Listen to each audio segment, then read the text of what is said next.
So I just want to start by saying I'm stunned that basically we've had unanimous acknowledgement that poverty is widespread across this country. We have pulled a group of testifiers who are deeply personally impacted by these problems. They are in the room, and people are not talking to them. People are not asking questions about how are we going to solve this problem of homelessness and an increased rate of evictions. And then people are being blamed for the problems that this society has caused. How is it that you can say the war on poverty failed when it is politicians who defunded that war? How can you say that Head Start is a personal charity when it has lifted 65 million children out of poverty since it was started? So it feels very important to me to say we need a real, serious conversation in this country, led by those that are most impacted.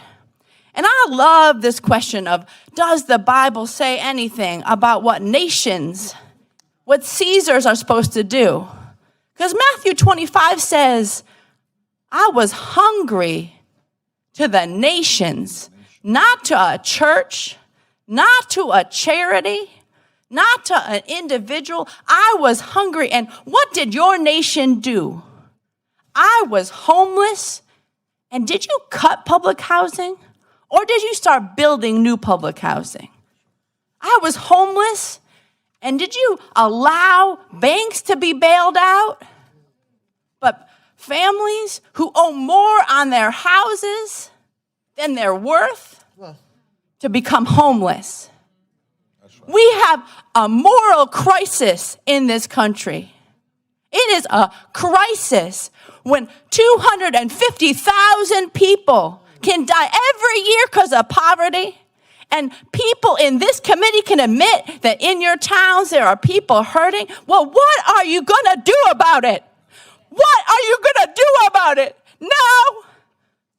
And when we talk about housing subsidies, we heard the power of them. You got a loan. You were able to get a house. That is government helping out. You were on food programs. That is the government helping out. We need more of these programs. We need to lift wages. How is it possible that in this country there's not one county where if you're working minimum wage, you can afford a 2-bedroom apartment? Reverend, so we got to connect this housing and this poverty and these wages and lift the load of poverty.